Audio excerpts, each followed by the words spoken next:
दोस्तों, अगर हिंदी सिनेमा में सादगी में जादू शब्द को किसी एक नाम में समेटना हो, किसी एक नाम से परिभाषित करना हो, तो हमारे ज़हन में सबसे पहला जो नाम आता है, वो नाम आता है ऋषिकेश मुखर्जी का। जी हाँ, हमारे ज़हन में सबसे पहला नाम ऋषिदा का आता है।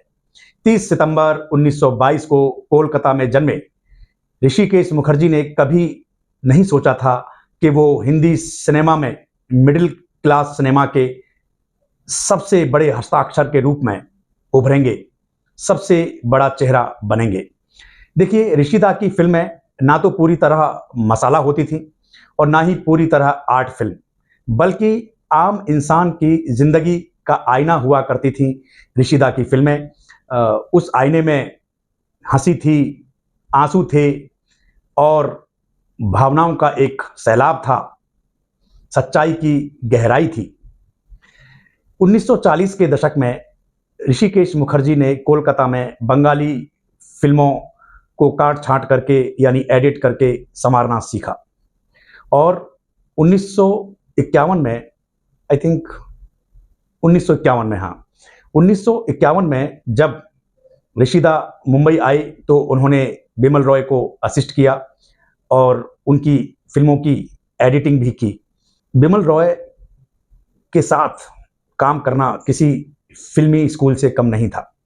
वो अपने आप में एक इंस्टीट्यूट थे और ऋषिदा ने बिमलदा की ऑलमोस्ट सभी फिल्में एडिट की थी, चाहे वो 2 बीघा ज़मीन हो, मधुमती हो, देवदास हो या बंदिनी हो।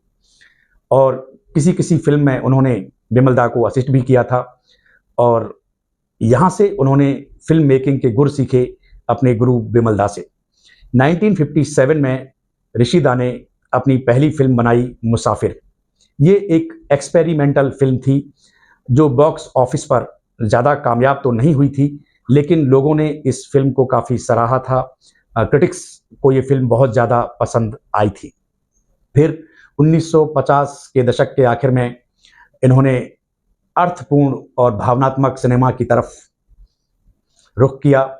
राज कपूर, नूतन और मोतीलाल को लेकर उन्होंने एक फिल्म बनाई अनाड़ी।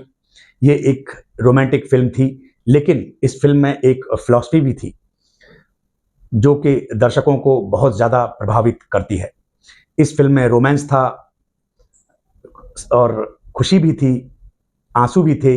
इस फिल्म ने दर्शकों को हंसाया भी और रुलाया भी। राज कपूर साहब के अभिनय ने दर्शकों को बहुत मंत्रमुग्ध किया था और ये फिल्म उनकी एक कामयाब फिल्म थी। दोस्तों, उनकी फिल्म चाहे अनुपमा हो, चाहे अनुराधा हो, ये फिल्में भी ऋषिदा की बेहतरीन फिल्में हैं और कुछ ना कुछ संदेश देकर जाती हैं। ये यथार्थवादी सिनेमा की फिल्में थीं।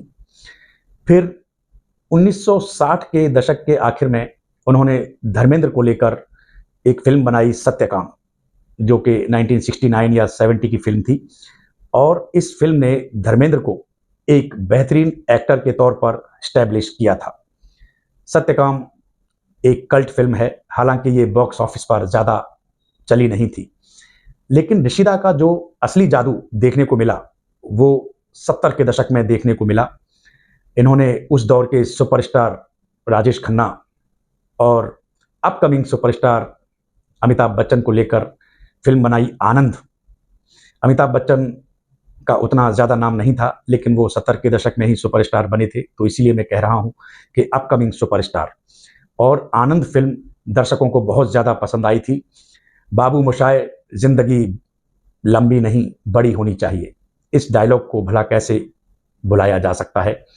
राजेश खन्ना की बेहतरीन फिल्म है आनंद। फिर इसके बाद इन्होंने नमक हलाल फिल्म बनाई। इस फिल्म में ऋषिदा ने राजेश खन्ना और अमिताभ बच्चन को फिर से कास्ट किया और ये फिल्म भी दर्शकों को बहुत ज़्यादा पसंद आई थी। इस फिल्म में मेन प्रोटोगनिस्ट जो थे वो राजेश खन्ना थे, लेकिन अमिताभ बच्चन साहब का जो कैरेक्टर था वो थोड़ा ग्रे शेड वाला था, तो वो ज़्यादा नोटिस हुआ था। फिर चुपके चुपके फिल्म आई।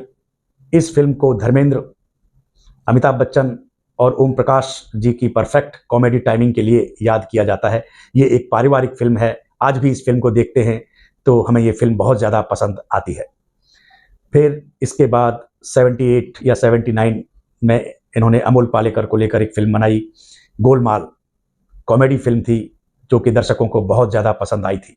तो 70s का जो दौर था वो ऋषिदा के लिए बहुत ही बढ़िया दौर था, जब 70s के दौर में एक्शन फिल्में बन रही थीं, अमिताभ बच्चन साहब एंग्री यंग मैन बनकर उभर रहे थे।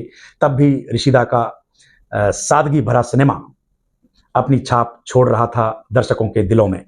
लेकिन 1980 के दशक के आते आते ऋषिदा का जो सादगीपूर्ण सिनेमा का जादू था वो थोड़ा फीका होने लगा, क्योंकि इस दौर में एक्शन बहुत ज़्यादा बढ़ गया, गुस्से वाली फिल्में बनने लगीं, मसाला फिल्में बनने लगीं।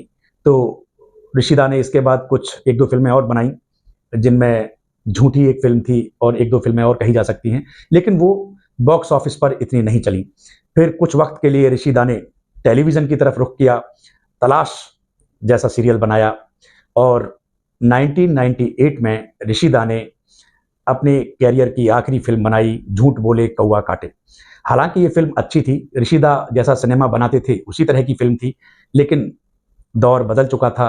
ये फिल्म दर्शकों को पसंद नहीं आई और अनिल कपूर, जूही चावला, अमरीश पुरी, अनुपम खेर जैसे बड़े एक्टर्स को लेने के बाद भी ये फिल्म अपना जादू नहीं चला सकी।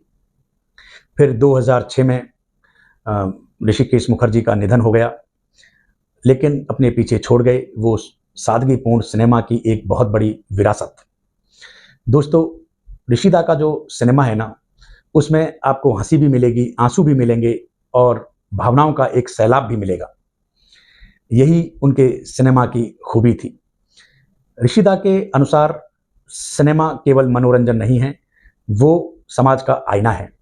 वो आम आदमी की पीड़ा, उसके दर्द और उसके होंठों की हंसी को दिखाता है उनका सिनेमा। इसीलिए उसे अर्थपूर्ण सिनेमा, पारिवारिक सिनेमा कहा जाता है। दोस्तों, ऋषिकेश मुखर्जी आज हमारे बीच नहीं हैं, लेकिन उन्होंने जो भी सिनेमा बनाया दिल से बनाया, आम आदमी के लिए बनाया। इसीलिए उनका सिनेमा आज भी अमर है और जब तक ये हिंदी सिनेमा रहेगा तब तक ऋषिकेश मुखर्जी का नाम सम्मान के साथ लिया जाता रहेगा। आज के लिए बस इतना ही। स्टे सेफ, टेक केयर, जय हिंद।